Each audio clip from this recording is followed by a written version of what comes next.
Le plan d'action sur la finance durable a été lancé en 2018 et il commence seulement à se déployer. Alors, l'idée du plan d'action européen qui est devenu une stratégie, c'est vraiment de poser un nouveau cadre de reporting sur des critères environnementaux, sociaux et de gouvernance, l'acronyme ESG. Côté entreprise, ça donne une nouvelle régulation qui, elle, s'appelle CSRD pour Corporate Sustainable Reporting Directive et qui devrait arriver en 2023. Elle prendra la suite de la NFRD pour Non-Financial Disclosure qui a été adoptée en 2014. Alors les mots comptent puisqu'on abandonne le terme non financier qui en français a donné extra-financier pour le remplacer par stratégie durable et soutenable puisqu'en anglais il y a bien les deux concepts. Alors l'équivalent pour les investisseurs s'appelle SFDR pour Sustainable Finance Disclosure Regulation.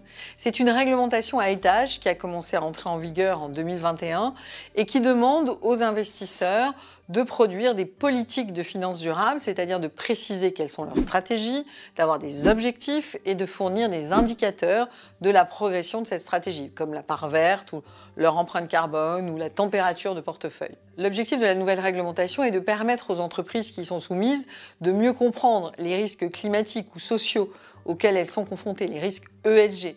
Cela doit les inciter à mettre en place des stratégies d'adaptation.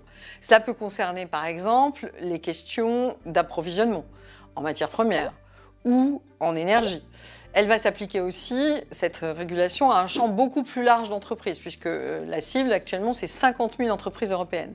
Et ces données ESG vont être de plus en plus normées, puisque pour l'instant elles sont totalement libres, pour pouvoir être traitées par une intelligence artificielle. Et ce travail de normalisation est placé sous l'égide d'une institution européenne qui s'appelle l'EFRAG. Or, beaucoup d'entreprises, petites et moyennes, cotées ou non, découvrent à peine le sujet et tous ces nouveaux acronymes.